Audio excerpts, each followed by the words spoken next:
Bonjour à tous, merci d'être présents. On va parler de panne. Bon, vous inquiétez pas, partez pas tout de suite, ça va bien se passer. Euh, En fait, l'idée de cette session m'est venue de cette phrase du CTO d'Amazon qui s'appelle Werner Vogels qui dit que Everything fails all the time.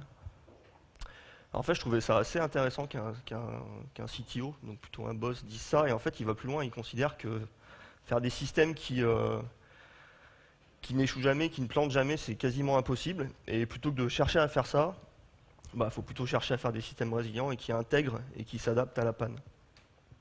Je me suis dit qu'il avait raison parce que en tant que CTO d'Amazon, il avait fait déjà Amazon.com, le marketplace, la plateforme de cloud qu'on connaît aujourd'hui. Et juste deux chiffres pour vous faire rêver. La dernière grosse interruption qu'a connue Amazon.com, c'est en 2004. Ils ont survécu entre autres à un plantage d'un data center complet. Donc rien que ça. Et en termes de stats, ils vous annoncent par exemple que sur un data center qui contiendrait 100 000 disques durs, on remplace en moyenne 6 à 10 000 disques durs par an. Alors j'ai fait le calcul, ça fait à peu près entre 25 et 30 disques par jour. Donc il y a une personne qui fait que ça, changer des disques durs. Et pour autant, la plateforme elle est disponible. Hop. Alors on n'est pas tous Amazon.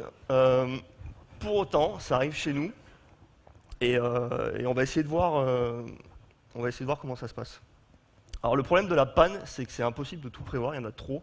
Ça peut venir au processus métier, on peut avoir oublié un cas métier, on peut avoir oublié de blinder une gestion des erreurs, on peut avoir oublié quelque chose, c'est normal. Ça peut venir des applicatifs, le code qui n'est pas assez robuste, ça peut être des ressources, des connexions aux bases de données par exemple, qui ne sont pas relâchées, qui font que sous une charge plus importante, le système va s'engorger. Et puis ça peut venir des infrastructures, finalement ça, on est assez rodé avec ça, c'est la perte de disque dur. On va changer une adresse IP, puis finalement, l'appel distant qu'on faisait à un serveur, il ne marche plus, et ça, c'était pas prévu. Donc ce qui est sûr, c'est que c'est impossible de tout prévoir. Et du coup, c'est déjà une approche par les risques. Donc de quoi on a envie de se prémunir. Qu'est-ce qui se passe si telle chose arrive. C'est également une amélioration continue. Donc il va falloir apprendre de nos erreurs et faire en sorte que la prochaine fois, ça ne se reproduise pas. Et c'est quelques principes d'architecture qu'on va évoquer maintenant. Alors, premier principe, il y en a 4 des principes. Enfin, j'en ai résumé 4. C'est définir le but du système. Alors, ça peut paraître un petit peu méta, comme ça, mais connaître le but du système, ça aide à définir la panne.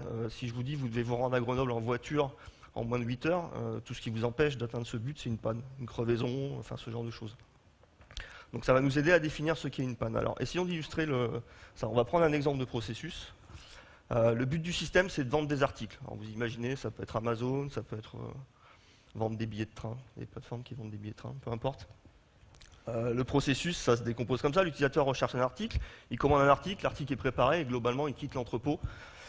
Et en termes de panne, si on réfléchit sur ce processus, il peut se passer plein de choses. La recherche peut être pas pertinente, elle peut être lente. Le service de paiement en ligne peut être indisponible au moment où on fait la recherche, ou au moment où on veut payer, pardon. Et puis, manque de pot, pas de bol, les stocks n'étaient pas à jour, l'article est plus disponible. Donc ça, c'est au niveau processus, il peut se passer plein de choses. Sauf que si on change le but du système, et je pense qu'Amazon a super bien compris ça, si le but du système c'est de vendre et distribuer des articles à un client, donc ça veut dire que si le but du système c'est que l'article arrive chez le client et qu'on soit sûr de ça, ça rajoute une étape dans le processus métier, c'est que l'article est livré chez le client. Il y a une panne potentielle en plus qui a plus de chances d'arriver, c'est que l'article n'arrive jamais finalement chez le client. Et la réponse à ça, elle n'est pas IT. Finalement, nous, on n'y peut rien.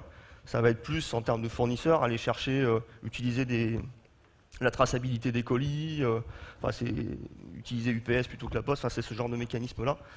Ça peut paraître anodin, en fait, toutes les plateformes d'achat en ligne n'ont pas compris ça, et je pense que la plupart d'entre vous, en tout cas moi ça m'est arrivé, de me retrouver sans mes billets de train, et j'étais tout seul sans mes billets de train, et en même temps ça m'est arrivé sur Amazon de ne pas avoir mon colis, et c'est juste du pur bonheur parce qu'on sait qu'il va arriver, et la gestion de cette erreur-là, du service après-vente de manière générale est assez bien rodé. Alors on va prendre un exemple un petit peu plus IT. On va prendre un système dont le but est de souscrire un produit bancaire, d'assurance vie, peu importe. Là encore, ça se décompose en plusieurs étapes. L'utilisateur souhaite souscrire un produit d'assurance, donc il le choisit. Il saisit une palanquée de coordonnées. Alors, il y a les coordonnées personnelles, les coordonnées bancaires, il fait un versement initial, il saisit son RIB. Et à la fin, il soumet sa souscription. Et là, si on regarde les pannes qui peuvent se produire, il y en a au moins 2 qui sont assez désagréables. Il y a le fameux timeout, qui fait qu'on est obligé de recommencer les 15 minutes de souscription qu'on vient de réaliser. Et le fameux caractère spécial qui est à la fin de la soumission, on ne l'avait pas testé celui-là en recette, on n'avait pas le temps, on n'y avait pas pensé, puis on n'avait pas le temps, il fallait faire la mise en prod. Le fameux caractère spécial qui fait que, bam, la souscription est refusée. Il y a un truc tout simple qu'on peut faire dans ces systèmes, et on l'a mis en place sur un système, ça nous a coûté 2 jours de développement, même pas. C'est de tout loguer, absolument tout, toutes les informations que l'utilisateur va saisir, donc ses coordonnées personnelles, l'intégralité de ses data.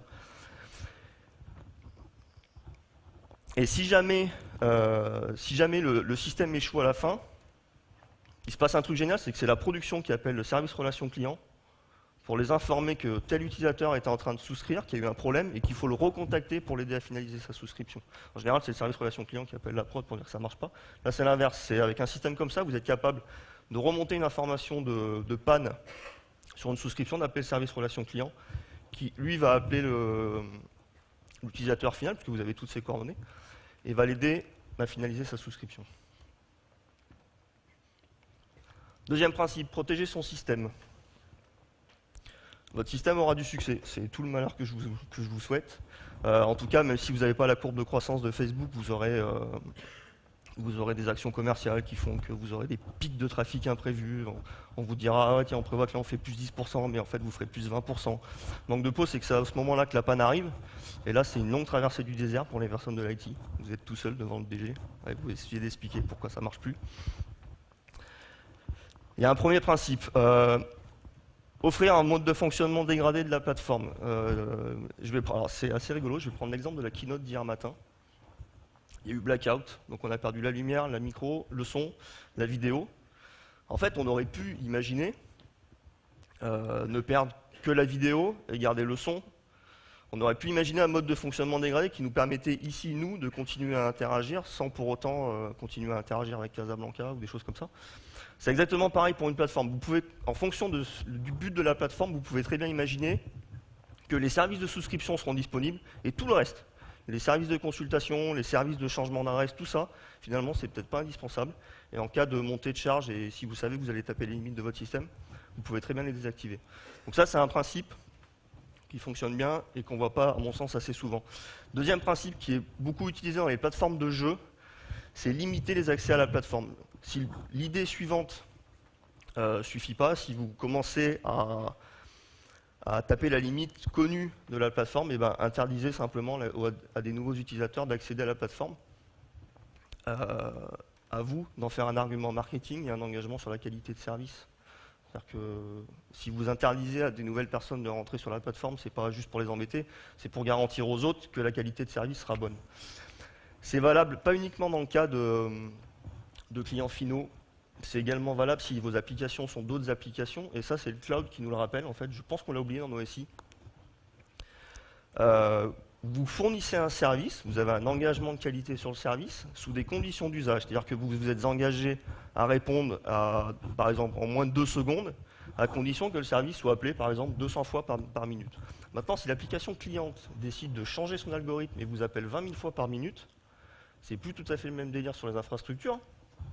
Et en fait, vous vous mettez en péril vis-à-vis de vos propres engagements, à la fois vis-à-vis de cette application-là, mais aussi vis-à-vis des autres applications. Et en fait, le cloud fait ça. Par exemple, sur Google App Engine, vous avez un engagement de service si vos requêtes HTTP font moins de 3 secondes. Si elles font plus de 3 secondes, elles sont coupées.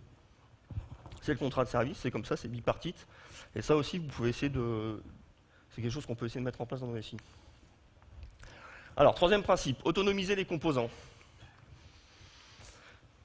On va prendre un exemple, c'est un SI traditionnel bancaire ou d'assurance. En général, on a un frontal web qui permet d'interagir avec le client final, qui en fait s'interface avec un mainframe et différents systèmes de gestion.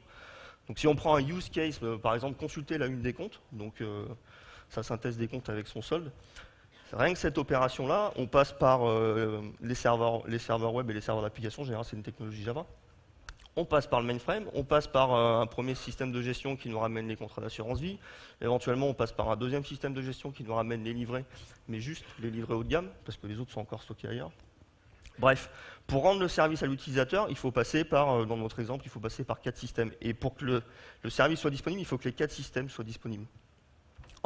Sauf que ça, c'est super compliqué, parce qu'il y a un enjeu déjà sur la testabilité, c'est que tester la fonctionnalité, finalement, ça revient à tester le SI. Et puis, on a des enjeux divergents sur le web, on veut beaucoup de disponibilité, on veut que ça soit, éventuellement, que ça ferme entre minuit et 2 heures, mais pas plus. On veut beaucoup d'agilité, on veut des cycles courts. Sur la partie mainframe, il y a toujours cette incompatibilité entre batch et TP. Alors, on est en train d'essayer d'en sortir, mais c'est quelque chose qui est pas simple et en fait qui nous pousse, qui nous donne envie d'avoir un mode de fonctionnement où les deux systèmes peuvent fonctionner indépendamment. Et en fait, ce qu'on a envie de faire, c'est remonter des informations dans la partie web et faire en sorte que quoi qu'il se passe, le web soit disponible et les systèmes de gestion, éventuellement, on puisse les éteindre et gérer les erreurs après. Alors forcément, ça complexifie un peu l'architecture. Parce que ce qu'on est en train de dire, c'est qu'on remonte de la donnée, qu'on essaye d'échanger par événement.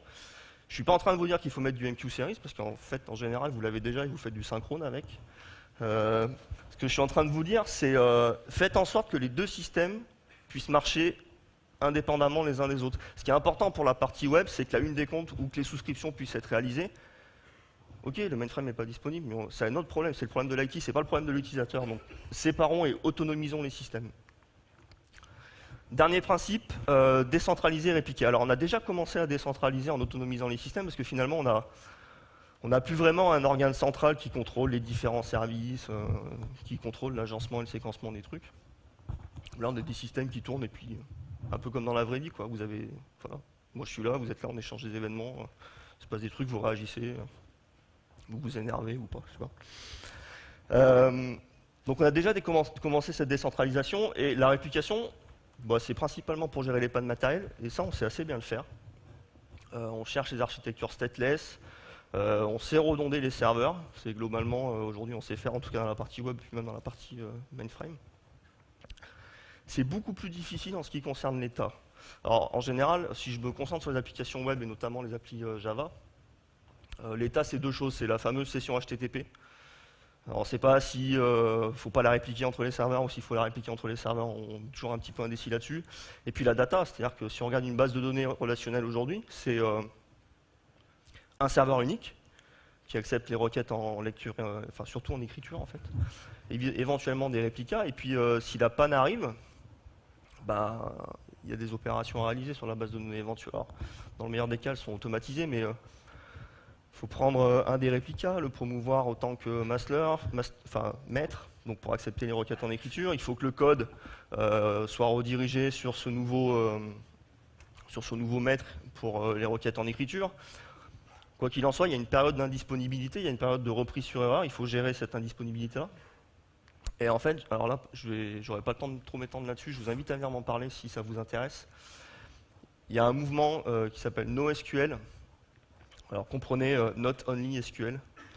Alors je trouve ça génial parce qu'en fait ça challenge enfin 40 ans de suprématie de la base de données relationnelle, c'est-à-dire qu'on a tout challengé dans notre informatique, on a challengé le modèle centralisé du mainframe pour passer à plein de serveurs d'applications, les langages, on a à peu près tout challengé, sauf la base de données, et enfin ça arrive. Et c'est des technos qui sont issus des grands du web et qui leur ont permis en fait de gratter les 0,99% de disponibilité. Et en fait, plutôt que d'imaginer un serveur de stockage unique, bah vous imaginez une ferme de serveurs identiques. Vous pouvez écrire dessus, vous pouvez lire dessus, vous pouvez attaquer n'importe lequel. Et ce serveur-là, en fait, les outils, enfin une partie des outils, parce que c'est un écosystème assez complexe, une partie des outils qui est là est capable de gérer la réplication des datas pour vous, elle le fait. Elle est capable de gérer la résilience à la perte d'une partie du cluster, c'est-à-dire qu'elle va être capable... si tel nœud est tombé, elle va être capable de continuer à accepter d'autres requêtes sur d'autres nœuds et gérer la remontée, la reprise sur erreur quand le nœud va être disponible. Et tout ça, en fait, nous amène vers des systèmes qui nous permettent, en tout cas sur la data, d'être plus résilients et plus disponibles. Donc ça, c'est vraiment, je pense, un des trucs qui émerge, en fait, et c'est un sujet passionnant et hyper riche. Alors pour conclure, je vous ai mis que 4 principes, il y en a d'autres. Je peux en citer 2 autres là, qui me viennent à l'esprit, c'est fail fast, toutes les stratégies de micro-reboot, donc être capable de rebooter très rapidement des applicatifs. Pourquoi c'est important pour moi de travailler sur des applications résilientes? La première idée, c'est déjà pour nous, personnes de l'IT, c'est pour sortir de la culture du héros. Alors le héros, c'est ce mec unique dans une équipe qui est le seul à connaître la prod, à savoir comment ça marche, et c'est celui qu'on appelle quand la prod est tombée. Donc avoir des systèmes résilients, finalement, c'est soulager cette personne-là, parce qu'on a le temps. On a le temps de... Le système est tombé, c'est pas grave, il continue à marcher en fait. Il y a un indicateur intéressant à suivre à ce sujet-là, c'est le nombre d'opérateurs qu'il vous faut par système. En fait, c'est un indicateur qui permet de gérer ça. Et l'autre idée, c'est que pour nous, IT, ça nous permet d'avoir le temps d'apprendre les pannes, de comprendre ce qui s'est passé dans le système, parce que finalement, on sort de la culture de l'urgence, on n'est plus, oh mon Dieu, le système il est tombé. On est, ouais, le système il est tombé, mais il continue à fonctionner, donc j'ai le temps d'analyser les logs, j'ai le temps de comprendre ce qui s'est passé, j'ai le temps de faire en sorte que ça se reproduise plus. Donc ça, c'est pour nous. Pour l'utilisateur, je pense que c'est primordial. Parce que l'utilisateur met de la confiance dans le système, il achète des livres, il achète des billets de train, il fait des virements interbancaires. Et en fait, ce que lui veut, c'est que ça marche, être sûr que ça marche. Et je pense qu'il acceptera un mode de fonctionnement dégradé, et il acceptera de moins en moins qu'un système flanche et lui affiche une page d'erreur. Merci.